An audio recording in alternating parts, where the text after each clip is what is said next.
So I was going to Rite Aid yesterday, and I saw someone from Unity, where Rob and Lisa and I were at Unity a lot. So I saw someone from Unity, and he was up at the cashier, and so I walked in, and there he was, I smiled, So he left, and he didn't acknowledge, he didn't look. 'Cause, it didn't. I don't think he saw me, but anyway. So as I was looking at this guy, came the thought, he doesn't see me. He doesn't see me. And so I wanted to, the reason why I found that so interesting for me is that it's kind of like, that became fascinating to me. I don't think that thought would have fascinated me years ago. I would have thought, he doesn't see me, And then the reaction would be, well, he's he didn't like me, or he does like me, or he didn't see me. There's four different ways you could go. But the practice of the Dharma over the years, has led me to this kind of interest of, what does that mean? He doesn't see me. He didn't see me. I couldn't just leave that. It was, that thought was, so who is it he didn't see? Or what is it he didn't see? So if you put your hand over here, one of the things that you could say is, this is Nama Rupa. According to the Buddha, this is Nama Rupa. Nama Rupa, right? Nama is four things that have to do with the mind, and Rupa is the fifth thing that has to do with the body. Rupa is materiality. Nama is feeling, perception, impulse, or formations. No one agrees on that one. It's really true. It's astounding. If you read brilliant teachers, Zen and Tibet, no one agrees. They call it synthesis, they call it formations, they call it karma formations, it doesn't matter. Fabrication, that's a good one. Okay, so whatever it is, but that's one of those, the nama, and then consciousness. So this would be materiality, and then those four aspects of mentality. Okay. Well, so when I said he didn't see me, is that what I was referring to? Right? He didn't see me, he didn't see Nama Rupa. So what does that mean, he didn't see me? Who sees you? Who do you have this sense of, or do you feel that someone sees you, and what does that mean if you are seen? So I found that really fascinating, and I just, and I guess for me, it led me to this idea of, I can think of 3 stages in my life. I think Shakespeare said there were 7. I just have 3. I've shared this with you all before. Those of you who come every once in a while. Some of you go to these other people who come, these guest teachers, right? And by the way, I really enjoyed Jokai. I think you all did too. I think everyone did. I loved his presence. I loved the way you would ask a question and he would answer it, and then he would just look at you. I like that very much. Sort of like, do you get it? Are you sure? It was very good.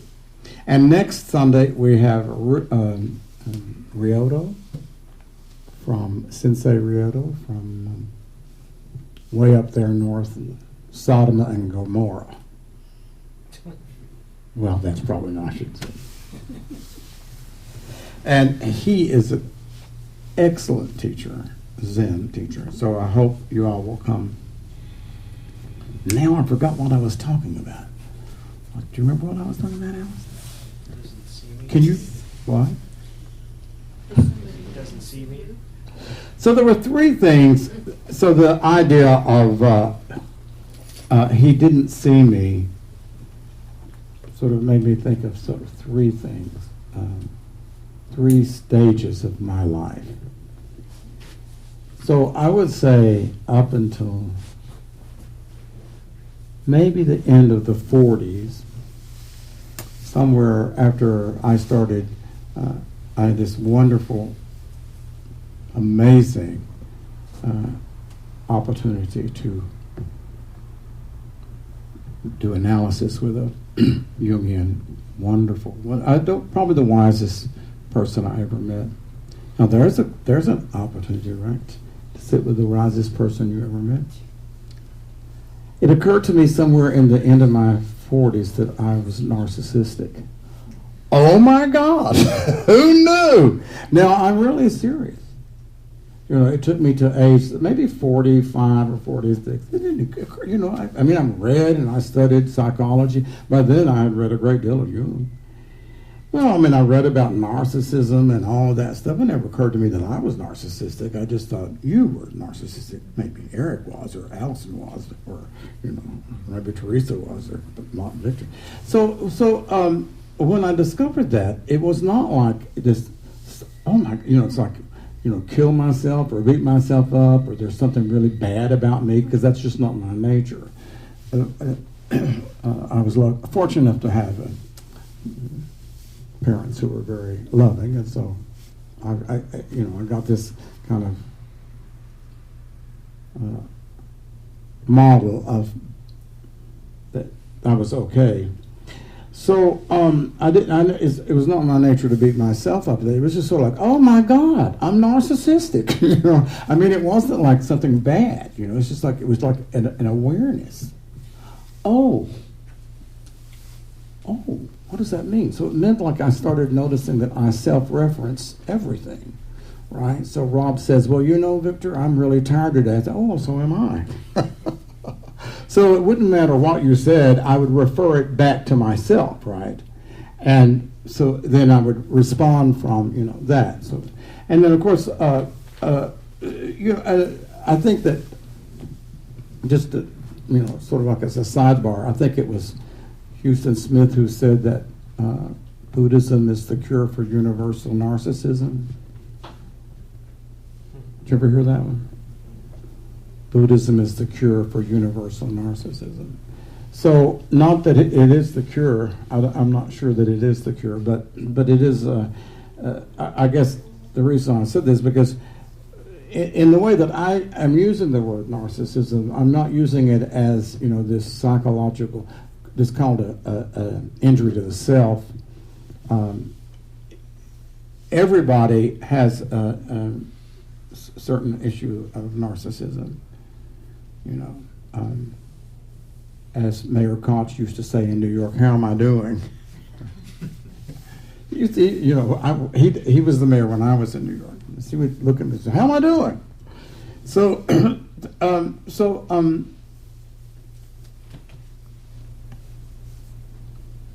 so that was sort of like maybe in my late 40s, I discovered that, and it became very fascinating to me, right? This need to be seen, which would be, I think that is narcissistic. There's a need to be seen. I remember there was a great analyst or therapist who used to say that a lot of people are, I love this, I never heard it before, he said there are a lot of people who are closet narcissists. That's pretty good, isn't it? A closet narcissist is like if you're just a plain old narcissist, you need to be seen. Allison needs to be seen. Now, Allison needs this to see her, or Teresa needs this to see. Right, and so Teresa's looking at this, and she's saying, it feels really good if she feels that it's seeing her, right? If she's being seen. But a closet narcissist will hide that from themselves very often, and then like groupies.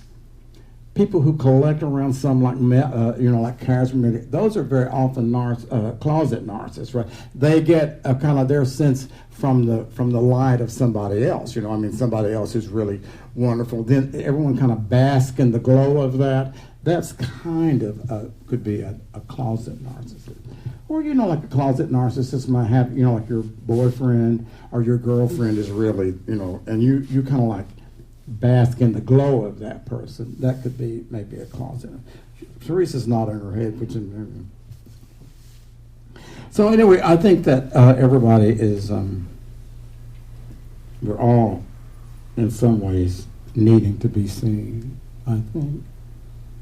Do you not have that sense of needing to be seen? So that would be like that would be stage 2 for me, and then stage 3 for me was some part of me as I've continued my own practice. I would just say that some part of me began to not need to be seen. And maybe that this is kind of like, I think I'll just suggest to you, to everybody here, if you see yourself, you don't need for somebody else to see you.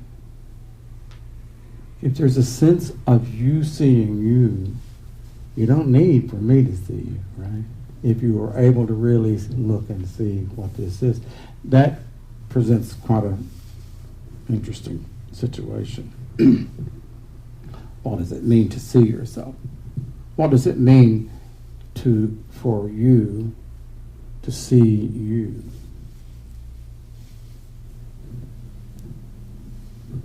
So that leads me to this sentence that I've been sort of working with in terms of our course, and I've been so fascinated with. The Buddha said, this is one of his famous, this is a great one, this is a wonderful sentence. He said, he or she who sees the Dharma sees me.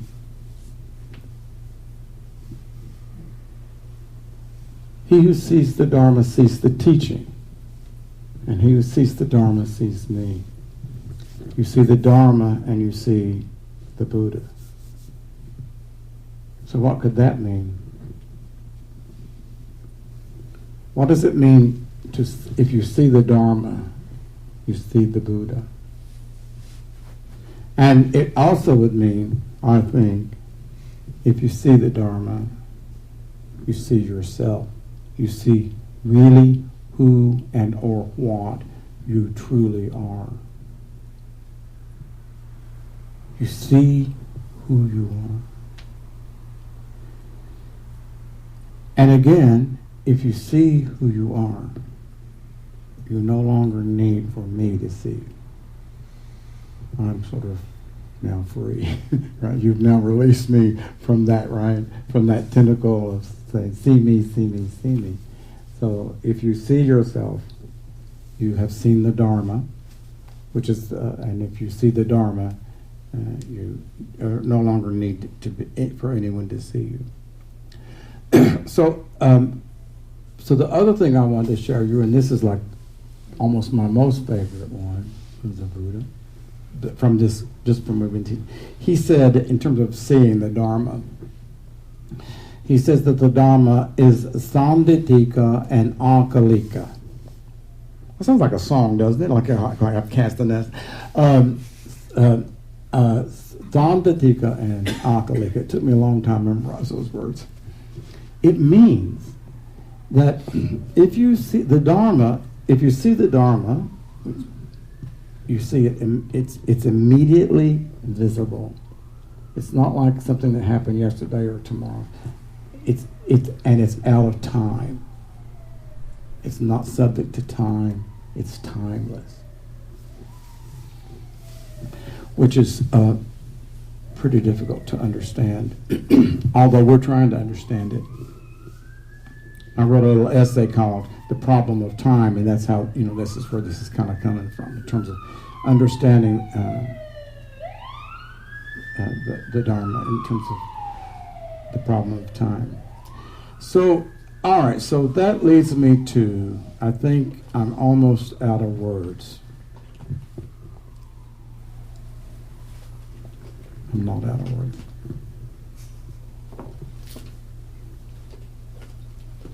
So I wanted to say a couple of things, and then, so this is all leading towards what prevents us from seeing others, what prevents me from seeing you or you from seeing me. The first nidana, which would be what the Buddha called, and this is probably the, well, if I had to select one word that the Buddha presented, I think it would be avidya, or in Sanskrit it's called avidya. Avidya. And so the word is, it's a very harsh word. The word is ignorance. Another way of translating is delusion.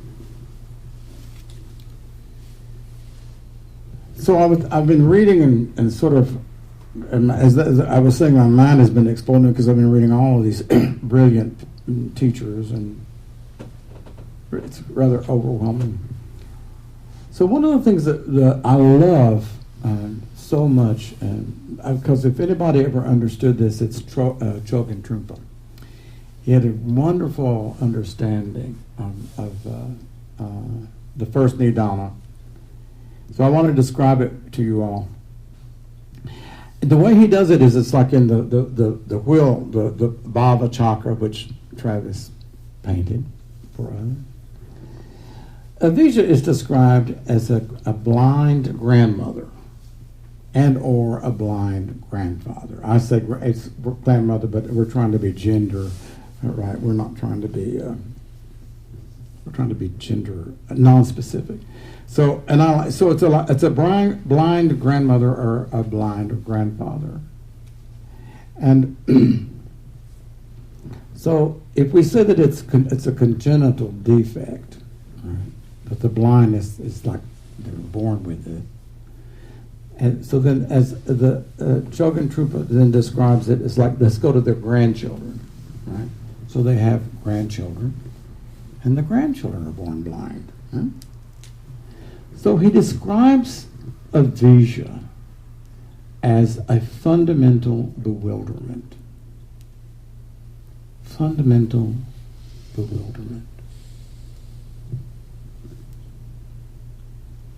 If you were born blind in a city that is blind, where everybody is blind, and no one knows that they're blind, right? That would be bewilderment, wouldn't it? Because if you're born blind, what you're going to need is somebody who can see, who can help you, right? Even to tell you, this is the problem. You don't see. Your eyes cannot see the way some people can, right? Does that make sense? So, in other words, that would be bewilderment, wouldn't it? Because, like, if you can't see, suppose you certainly can hear, smell, and taste, and touch. We have all the other senses. So what we would need is someone to be able to actually tell us that we can't see. Without that, we would be bewildered. So this is the way Chogyam Trungpa talks about some fundamental bewilderment that we are, without seeing the Dharma, we were born with. So the other description of it that is absolutely wonderful is, so Chogyam Trungpa calls it as a fundamental bewilderment. The other description of it is cognitive distortion. We have a cognitive distortion. So what is that cognitive distortion? The cognitive distortion, if we have in our mind, if there's a little distortion in the way we think, period, every single time we have a thought, there's a little tiny distortion in it. What is that distortion? It would be that very thought, he didn't see me.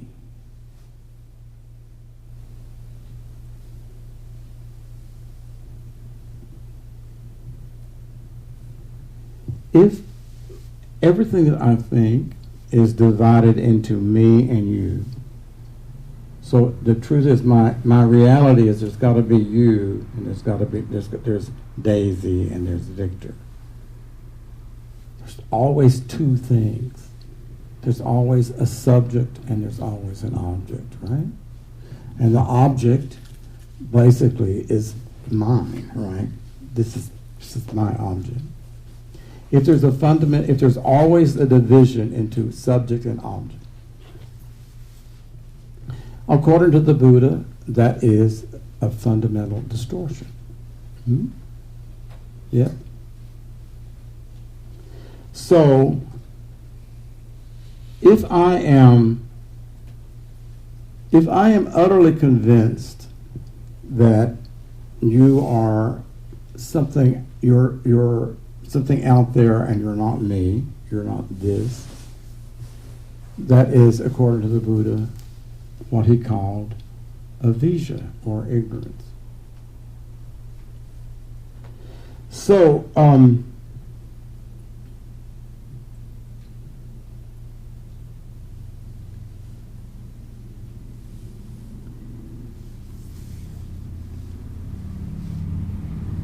if I am continually trying to watch or to be aware of or sensitive to this constant self-reference, this is the only way that I can begin to start practicing, right? This awareness of some cognitive distortion in my own mind. I had a text from a friend 2 nights ago. So I had sent him this text about something about Long Beach meditation. And so he texted me back and he said, so we've been talking about this for about maybe 2 months. So he texted me back and he said, I read what you said about your class, and he said he was getting ready he was going to sleep, and he said, I read what you said, and he said, I wanted to be empathetic. I wanted to feel empathy for what you said. And he said, suddenly I realized that I had taken it on and I was thinking about myself. And he said, I realized I wasn't thinking about you at all. He said, I was thinking about the way I thought about it. And I was also already formulating my response to you, and it was all about me. So he said that was the first time that he had experienced that he was truly self-referencing. He was taking it and onto himself. I thought that was an extraordinary moment, right? To me, that is exactly really what this is about. He was noticing that self-reference. He was noticing that he was not thinking about anybody. He was thinking about his relationship to it, and then trying to formulate a response back. And to me, that is precisely what working with this, with avijja is. So I wrote him back and I said, congratulations. And I think it's the first time he'd ever said this in the years that I had known him. I said, congratulations, that's like an amazing moment. To just watch one moment that you have stopped thinking about me, right? And just notice it, not punishing yourself, not being down on yourself, but being aware of this relentless self-reference, right? So originally, when I was thinking about this talk, I was going to call it the trance of self. And sort of like a takeoff from Tara Brach's wonderful trance of unworthiness. The trance of self is this narcissism, right, that most of us are stuck in. I've been stuck in it all of my life. This trance that is continually that we're continually thinking about ourselves, in relation to somebody else. And then if you're thinking, Travis, about Victor, right? It can seem like you're thinking about Victor as opposed to yourself, right? In relation to it. So,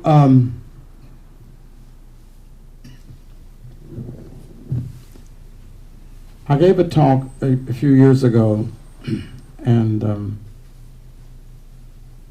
I love this. Kabir has this wonderful, it's one of his poems, and I don't remember the beginning of it, but someone asked this guy, and he says, "What are you doing? What are you selling?" You ever heard this? And the guy says, "I'm selling mirrors in the city of the blind." What does that mean? What would it mean to be selling mirrors in the city of the blind?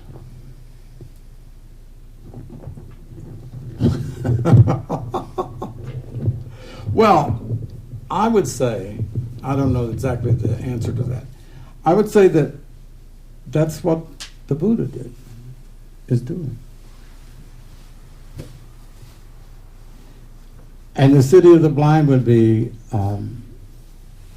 being born with this congenital condition, right, that we are all born with, this need to be seen, this need that is so pervasive and so really controlling that it would be almost like being in a trance. So for me, when I walked into Rite Aid and someone saw this guy and had this thought, he didn't see me. For me, it was a powerful moment because there was this thought or this awareness. There was no one there for him to see, not really. Not this solidified me, right? I mean, certainly he saw a body, but he did not see this solidified Victor. And it was a moment of freedom. It was a moment where, it was a lovely moment. And I'll say one more thing. This guy that I love so much, and I've been teaching, Nana Vera, he said this wonderful thing about avijja, blindness. He said you can't pull it out like a nail. You can't take it and pull it out like a nail. He said the only thing you can do is unscrew it. That's wonderful. Do you understand? So the only thing you can do with this kind of condition that we're all born with is all we can do is unscrew it. And so what is unscrewing it? It's the Dharma. It's just that practice of noticing self-reference. Oh, there it is, right? Noticing every time it comes up, not punishing it, right? Not judging yourself. Just like I said, I never judged myself one moment when I realized I was narcissistic. I just said, oh, how interesting. But you can't pull it out, but you can, according to him, you can unscrew it. You can unscrew it by just continually being with it and watching it. Watch yourself with anybody, right? Are you aware of or with that person? Or are you mostly in your own self with whatever it is you need from that person? Right? Does she like me? Does she approve of me? Does she disapprove of me? Is she neutral to me? Right? This continual evaluating, looking at the other person for the reflection of yourself. That's just like the beginning of it. That's just the surface level of what is meant by avijja. And the bad news is I will continue this some later. That's all.